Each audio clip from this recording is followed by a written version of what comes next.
नमस्कार, रांची ऑब्जर्वर में आपका स्वागत है। संवाददाता संजीव प्रसाद साहू ने खबर दी है कि रात्रि भत्ते में कटौती से आक्रोशित हैं रेल कर्मचारी। केंद्र सरकार द्वारा रेल कर्मियों को अभी तक बोनस की घोषणा नहीं किए जाने के विरोध में all India railwaymen's federation के आह्वान पर समस्तीपुर मंडल के सभी शाखाओं के रेल कर्मियों ने ईसीआरकेयू मंडल मंत्री के मिश्र के नेतृत्व में आक्रोश प्रदर्शन किया।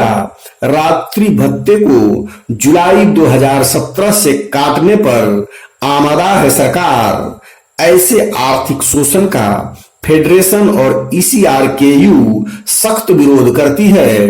बोनस डे पर रेल कर्मियों ने सरकार को चेतावनी देने का काम किया है। यदि सरकार बोनस का भुगतान नहीं करती और रात्रि भत्ते की कटौती को वापस नहीं ले लेती तो फेडरेशन के दिशा निर्देशों के तहत 22 अक्टूबर से रेल के समस्त गतिविधियों को बंद करते हुए रेल में हड़ताल की शुरुआत कर दी जाएगी। इस अवसर पर के मिश्रा, एस के भारद्वाज, चंद्रशेखर सिंह, दयाराम चौधरी आदि उपस्थित थे।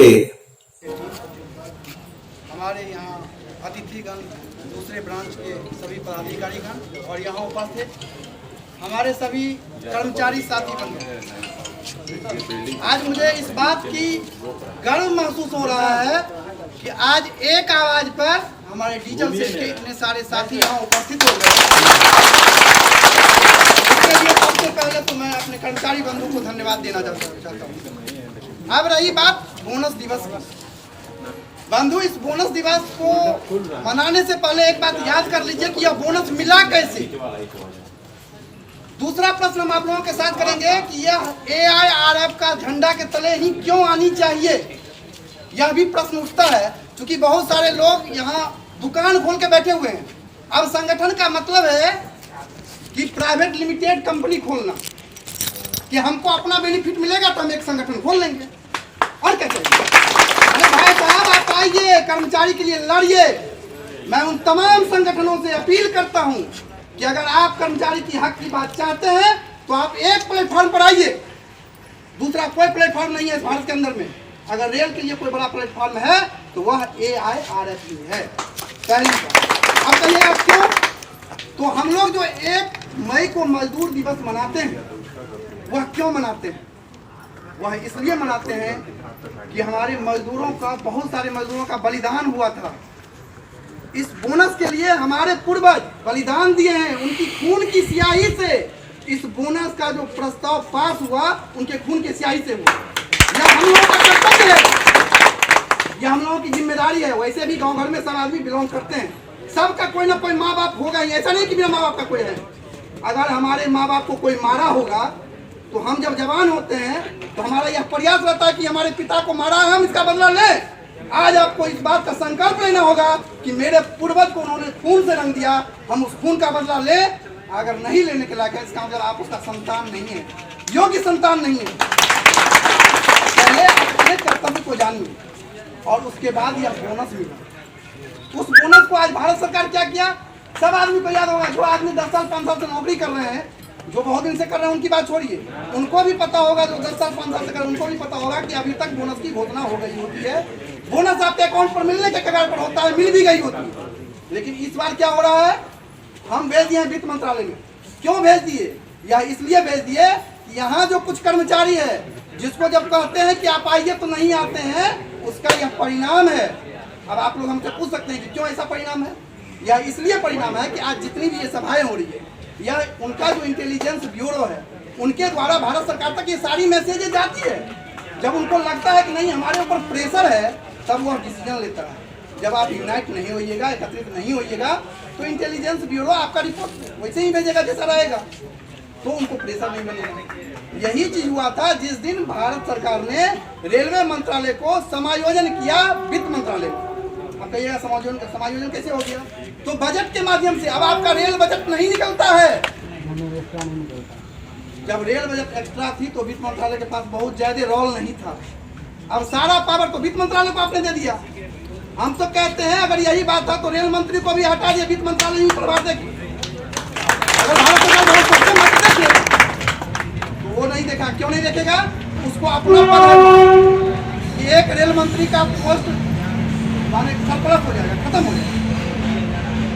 दूसरी बात, एनपीएस पर जब आते हैं तो एनपीएस की कहानी आज से नहीं चली। हमारे बहुत सारे बंधु इसमें रेल कर्मचारी एक ग्रुप चल रहा है फेसबुक पर, उस पर मैंने भी कल देख रहा था कि एक आदमी लिखा है कि यह एआईआरएफ का जो है ढकोसला है, ये तो बोनस मिलना ही है। भाई साहब, जब बोनस मिलना ही है इसका मतलब हमारे श्री गोपाल मिश्रा जो महामंत्री हैं एआईआरएफ के, वो हम लोगों को बेवकूफ बना रहे हैं। उसका कहना साफ और स्पष्ट है। मैं उनसे कहना चाहता हूँ, आप लोग भी अगर फेसबुक पर हैं तो उनसे सवाल कीजिए कि आप बोनस कब ला रहे हैं? हम आज ही प्रोग्राम खत्म करते हैं, बोनस दे दीजिए। अगर इतना आपको कॉन्फिडेंस है कि यह सरकार बोनस देगी तो हम आज यह प्रोग्राम खत्म करते हैं, आप हमको बोनस दे दीजिए। जब तक गलत का विरोध नहीं कीजिएगा तब तक आप मरा हुआ इंसान हैं। जिस दिन गलत का विरोध करना सीख लीजिएगा उस दिन अपने आप को समझिएगा कि आज हमारे अंदर में मानव का कुछ परसेंट लक्षण विद्यमान हुआ है। क्यों गलत सुनेंगे हम? और इसी रमजान में जैसे आपने 5 अगस्त को धरना दिया, ये बीएमएस वाले जो सरकार की बेटा है, बीजेपी का बेटा है, वह कहता है मैंने क्या कहा था? सब आदमी को याद होगा कि धरना दे रहा है क्या के लिए? राम मंदिर का विरोध कर रहा है। बेवकूफ, मैं राम का विरोध नहीं करता, तुम्हारी मानसिकता का विरोध करते हैं कि तुम गलत मानसिकता कर्मचारी के बीच में फैला रहा है। अगर तुम में हिम्मत है तो तुम आओ सामने में लड़ो कर्मचारी के हित के लिए। हम कहते हैं, उनको हम आह्वान करते हैं, इस आदमी के बीच में हम कहते हैं अगर वह आज प्रदर्शन करे, आज धरना पर बैठे डीजल सर के लिए, कल सबसे पहले मैं जाऊंगा। मुझे किसी मेरे कर्मचारी के हित की जो बात करेगा मैं उनके साथ हूं। कहने के लिए हो गया राम मंदिर का, राम मंदिर का विरोध हम क्यों करेंगे? आपका विरोध कर रहे हैं क्योंकि आप गलत नीति अपना रहे हैं। जिस दिन विश्वकर्मा पूजा का रोज हम लोग मोटरसाइकिल जुलूस निकाले, उस दिन क्या भला फैलाया? देखिए ये सब जो है ना धार्मिक उन्माद फैला रहा है, धर्म का विरोध कर रहा है। अरे भाई साहब, हमारा प्रोग्राम पहले से फिक्स है कि 17 तारीख को हमको मोटरसाइकिल रैली करना है। एआरएफ ने पहले से आह्वान किया है, सरकार को सूचना दिए हुए, अल्टीमेटम दिए हुए है। उसमें भी उसका राजनीति है। क्यों? क्योंकि आपके माथा में इस चीज को उसको भरना है कि धर्म जाति पर बांट देना है। इसलिए आप सभी बटिए मत, जितना बटिएगा उतना वो तोड़ेगा। उनसे कहिए कि आप आइए सामने में लड़िए, हम आपके साथ हैं। अगर नहीं गए तब कहेगा, आप सब आदमी हमको कहिएगा क्यों नहीं गए। लड़ेगा कहीं नहीं हुआ आपके लिए। अभी डीजल से में एक नई समस्या हो गई है। मैं मंडल मंत्री महोदय से इस सभा के माध्यम से आग्रह करता हूं कि इस मामले को अपने संज्ञान में ले। वह मामला है डीजल शेड में कर्मचारियों के बीच आवंटित आवास का, जो पूर्णतः यह प्रशासन गलत कर रही है। अगर कर्मचारी लिख के दे रहा है कि यह क्वार्टर देने लायक नहीं है तो फिर उसका डैमेज रेंट क्यों काटा जा रहा है? किस आधार पर? एचआरए भी बंद किया जा रहा है, डैमेज रेंट भी काटा गया है, दोनों चीज हो रहा है। ये गलत है। मैं इन अधिकारी से कहना चाहता हूं कि एक अधिकारी का बेटा अधिकारी नहीं बन सकता है, लेकिन एक कर्मचारी का बेटा कर्मचारी बन सकता है। इस बात को मुझे पूरा विश्वास है। इसलिए आप सभी यूनाइट रहिए। हम आशा करते हैं कि हमारे मंडल मंत्री महोदय इस आवास वाले मामले पर बहुत ही जल्द संज्ञान में लेंगे और इस जगह 9 आदमी का क्वार्टर का मामला है, जिसे बहुत जल्द ही उससे निजात मिलेगी। दूसरी समस्या है क्वार्टर में, जब आप सेंट्रलाइज कर दिए कि एडीआरएम साहब ही देंगे, तो फिर यहाँ से म्यूचुअल के लिए कौन करेगा? वो भी म्यूचुअल का फाइल यहाँ से जा रहा है, सीनियर टीम कहते हैं, हम नहीं जानते हैं। नहीं आ रही है एक भी। अभी तक 3 म्यूचुअल मेरे अंदर में है। मैं ऑन रिकॉर्ड बात करता हूँ, ऑफ रिकॉर्ड की मैं कोई चर्चा नहीं करता हूँ, जो मेरे संज्ञान में है। जब मेडिकल आधार पर किसी कर्मचारी को आवास मिल सकता है, तो हमारे एक कर्मचारी है आपके बीच में जो सब आदमी जानते हैं कि उसको महीना में 3 बार लेकर के जाते थे हॉस्पिटल, वो है विक्रम चौधरी। यह एडीआरएम साहब आदेश कर दिए कि नहीं चलिए जाइए आपको मिलेगा। और यह शर्मा जी जो क्लर्क है, ऐसे ऐसे क्लर्क को रोड पर खींच के मारना चाहिए। अगर आप लोग साथ दीजिए,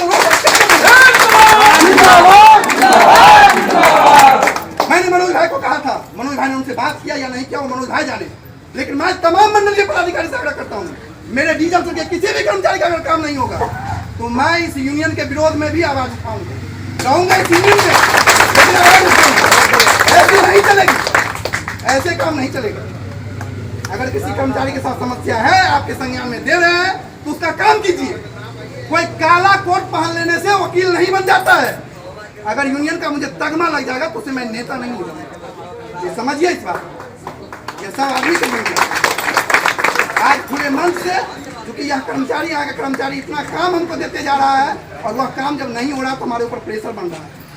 मैं कहते कहते थक गया, कोई सुनने के लिए तैयार नहीं है। एक मंडल मंत्री महोदय हैं, एक एस.के. भारद्वाज जी हैं, जो मामले को सॉर्ट आउट करने की हर संभव प्रयास करते हैं। बाद बाकी मंडल में कोई टीम नहीं बची हुई है। क्यों? क्योंकि आप लोगों की कमी है। अगर ऐसे ही भीड़ इकट्ठा कीजिएगा और जब सवाल कीजिएगा तो उनको मजबूर हो जाएगा करने के लिए। इसलिए हम सभी से निवेदन करते हैं, आग्रह करते हैं कि आप सभी इसी तरह एकजुट रहिए। कुछ कर्मचारी का मानसिकता है, उसको आप नहीं बदल सकते हैं।